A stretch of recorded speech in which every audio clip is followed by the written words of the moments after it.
Hello and welcome to another episode of BikeRadar's Tech of the Month, where we bring you the highlights of the hottest, most freshest kicking swag to land here, well, in my house for today. Today, I'm going to be bringing you 4 really interesting items with a special appearance from good friend, good colleague, and all-round tech nerd, Simon Bromley. From me, you're going to see the Albion Burner, a modern take on the classic stuff a newspaper down the front of your jersey trick, this cute little musette from Apidura, an ultralight musette, limited edition Oakley sunglasses, and finally, DT Swiss's all-new ARC die-cut wheel range. Now, before we go on, how could I continue without asking you to never forget to like, subscribe, and click that bell icon so every time we upload a video like this, you will get a notification. Now, starting things off, we have the aforementioned Albion Burner. The Albion Burner is basically a modern take on that classic shot you always see of riders back in the day stuffing newspapers down the front of their jerseys. The reason riders do this is to basically stop the wind from penetrating their jersey and cooling them down on longer descents. But newspapers aren't as readily available at the top of the local Col de Bristol, so Albion came up with this concept. In brief, the burner is made of 100% recycled nylon and is filled with Clo Eco Vivo insulation, which is essentially an ultralight synthetic insulation. You stuff this down behind your bib straps, sitting against your base layer, or if you're mental, against your bare skin, and the idea is that on longer descents or cooler days, it gives you a little bit of extra insulation on the front of your body without the weight or the bulk of a gilet. The whole thing packs down to about the size of a kiwi fruit and it weighs just 18 grams on the nose, which is honestly so small and so light that when it's in a jersey pocket, I don't even notice it's there. In testing, and I have used this a whole bunch, I have found this thing to be remarkably effective. This has been a really welcome companion for when I'm out doing, say, longer efforts and getting a bit sweaty and I want to keep a bit of warmth on my front on a descent. This is a really good option. It's worth remembering that with insulation, it's not the material itself which is insulating you, it's that pocket of air around your body which keeps you warm, and this is exactly what this does. It keeps that pocket of air on the front of your body lovely and warm, means you have a lovely glowing tummy.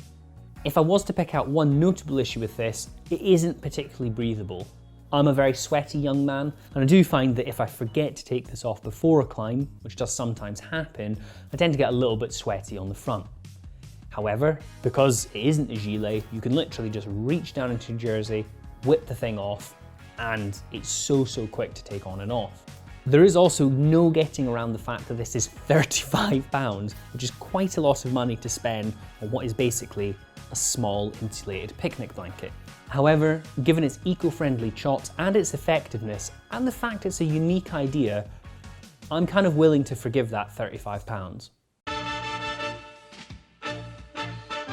Clearly a magpie for colourful and shiny things, we have these Oakley Radar EV Path Kokoro Collection limited edition sunnies. With this collection of jazzy glasses, Brooklyn-based artist Meguro Yamaguchi, and I am so sorry if I've said your name wrong, was enlisted to basically work out the design process for how Oakley could put his signature design, this kind of splatter paint design, onto its range of glasses.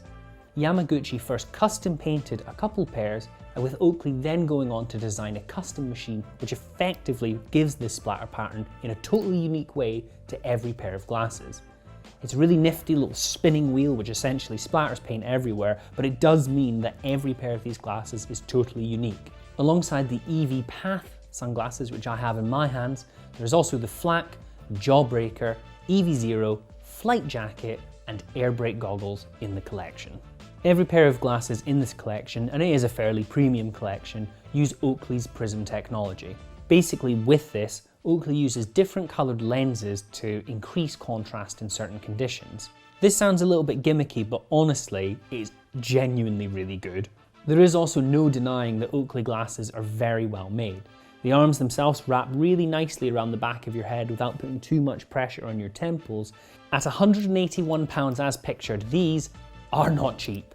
But if you want a genuinely unique pair of glasses that are going to stand out, these come highly recommended. All else aside, let's just be honest here, they look really cool. And that, at the end of the day, is what matters to me most. I never knew this about myself until these things arrived in my house, but it turns out I am clearly addicted to the ultralight and ultra small. And here we have Apidura's ultralight packable musette. Now, much like the Albion Burner, this little musette has become a surprising favourite this summer, and is one of those things that I will always leave either in a bag on my bike or stuffed into a jersey on longer rides. The bag itself packs down to about the size of a small potato, but when unpacked, it has a 7-litre capacity. At its most perfunctory, this bag has been a really useful addition for at the end of a longer ride or from coming home in the evening. It's allowed me to go into the shops, buy some beers, buy some food and take it home without having to worry about stuffing it down my jersey. But if you're on a longer Audax or some kind of transcontinental style race, this is a really additional little bit of on-bike storage that's not going to have any of the faff of like bike packing bags or anything like this. It's just a really nice way to add a bit of additional luggage when you're out on the bike. The actual straps themselves on the bag are really nice, really easily adjustable, which you don't typically see on a regular musette, but it also has an additional kind of bracing strap, which sits under your arm and goes across your waist. This means that when you're riding, even if you're down in the drops, it's not going to slide around to the front as you typically find with a traditional musette. And the only thing I've found as an issue with this bag is, much like the Burner actually, it's not particularly breathable. Again, this won't matter if you're not a sweaty young man like me, but if I'm doing a harder effort and I've got the bag on, I do tend to get a pretty gross sweat patch on my back. Luckily, however, the material on the bag itself is waterproof, so your gross back sweat is not going to seep through to your lovely bananas. It's kind of hard to describe why I like this quite so much, but because it is so packable, I found myself taking it with me on rides, and having that a little bit of additional storage is no bad thing. At £24, it's also not that ridiculously expensive for what is basically the most technical musette on the planet, which is something I never thought I would say. If you are looking for that little bit of extra luggage when you're out on the bike, or perhaps you just like foraging for berries and mushrooms while you're out in the woods and you don't want to stuff them down your jersey, this could be a good option. Now I'm going to pass over to my esteemed colleague and good friend, Simon Bromley, who's going to talk you through some very jazzy custom shoes which kind of make him look like he's sponsored by Iron Brew. Thanks, Jack. Love the new haircut. Today, I have a set of full bongo, semi-custom Bont 0 Plus cycling shoes to share with you. Like many in the BikeRadar team, I have been a big fan of Bont shoes for a long time. They're perhaps most famous for their ultra-stiff carbon soles, their low stack height, and their heat molding capabilities, but I also think that the anatomical last they use is one of the most comfortable on the market today. The 0 Plus is Bont's most aerodynamic standard road shoe. It achieves this primarily by using a lace cover to smooth the airflow over the BOA dial tightening system. As mentioned, they're also heat moldable, and this can be done at home. All you need to do is place them in a 70 degrees Celsius oven for about 20 minutes, and the resin in the carbon sole will soften just enough for you to gently mold them to the shape of your feet. This means you should be able to accommodate any unusual lumps or bumps or areas of discomfort, and you can repeat this process as many times as you like, so you don't need to get it right first time. Now, this isn't the first time we featured Bont's 0 Plus shoes on BikeRadar. Bradley Wiggins actually won the Tour de France in 2012 wearing an older model of the Bont 0, and Alex Dowsett used a similar model to this to break the hour record in 2015. However, this is the first time that we've featured Bont's semi-custom program. That program allows you to customize the colors and the fit of the shoe far beyond what's possible through heat molding at home, and they'll also put your name on them. As you can see, I've gone for blue and orange to match the BikeRadar team kit, and I'm sorry Jack, I've never heard of Iron Brew. Now, Bont's standard last fits my feet just fine. However, should your feet have special requirements that need to be accommodated, Bont has a number of options available. The bad news is that at $539, which is around £410, these shoes sadly don't come cheap. However, they're by no means the most expensive cycling shoes on the market, and that price is actually competitive with stock options from other premium cycling shoe brands. Finally, this pair of EP04s weighs just 562 grams without cleats. And with that, it's back to Jack. Thank you very much, Simon, and thank you for noticing my haircut. It means the world.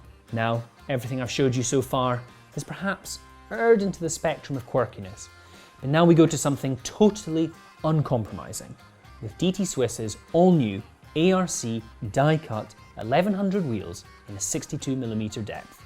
Now, these new wheels were released earlier this month, and for the first time they are totally dedicated to disc brakes, and in DT Swiss's own words, don't shoot the messenger, this has allowed them to create its best ever all-round Aero wheel package, liberated from the design constraints of rim brakes. That's controversial stuff. Now, there is actually some truth to this claim. With a typical rim brake caliper, you are limited to the overall shape and width of a rim that you can use on a bike. With disc brakes, you're essentially only limited by the design of the fork crown without having to take into account the fact a rim brake is going to be mounted onto that, meaning that with rims, they can be a little bit more wild with their designs overall. Now, these actually aren't the most outrageous profile out there, and they're certainly not the widest one out there, but in DT Swiss's own testing, it claims that across all depths, these are some of the best performing wheels you can get on the market. To start, they move to a 20mm internal width, which better suits the wider 25mm plus tires we see on all road bikes these days. These are, of course, tubeless compatible, and I've got a little bit more to say on that in a moment. And finally, and we're seeing this quite a lot with brands now, the 50mm deep version of the wheels are also available in 650B size. Now, this isn't for gravel or anything, it's more for brands who opt to go for 650B wheels on their very smallest frame sizes, as it can improve handling for shorter riders. So it's really good to see DT Swiss catering to this and remembering that not everyone is as tall as everybody on the BikeRadar team.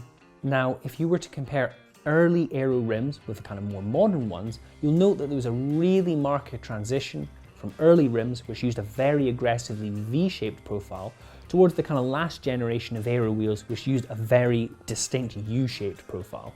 With these new wheels, DT Swiss has combined the best of both worlds, and it won't surprise you to hear that they're calling them the VU profile. While you're still getting that quite blunt main area of the rim, it does taper down to a more distinct point than the previous generation of the wheels. And this DT claims improves handling as well as its Aero performance. Now, what does all this Aero goodness add up to?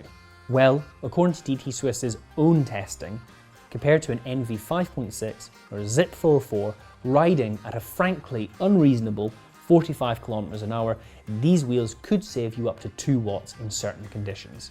Now, it is 2020, so of course these wheels are tubeless compatible.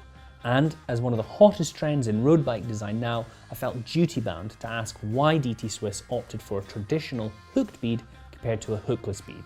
In brief, DT Swiss cites the fact that more tires are compatible with hooked rims, and also it allows you to still use higher pressures. Now, I am not ashamed to say that I am a hubsessive, and DT Swiss's hubs are some of the very best in the industry. Compared to the outgoing model, these hubs are now based on DT Swiss's Ratchet EXP free hub design. The original Star Ratchet design from DT Swiss was excellent, and the EXP design builds on this, with slightly lower drag apparently and quieter running. It's just as easy to service as the outgoing one, and it's a really good design overall. It's worth noting that these wheels ship with a HG Shimano style free hub as well as a SRAM XTR free hub. There's loads more details to go through on these wheels, but that would make for an extraordinarily boring video. So if you want the full gossip, make sure you head to that link in the video description to get the full fat scoop on BikeRadar.com. Thank you very, very much for watching. As always, we love to hear your feedback about everything we make on BikeRadar. For the next episode of Tech of the Month, what do you want to see? What products would you like us to talk about? What could I do to improve the style of my beautiful living room? As always, leave those thoughts in the comments and don't forget to like and subscribe. Click that little bell icon so every time we upload a video like this, you'll get a notification.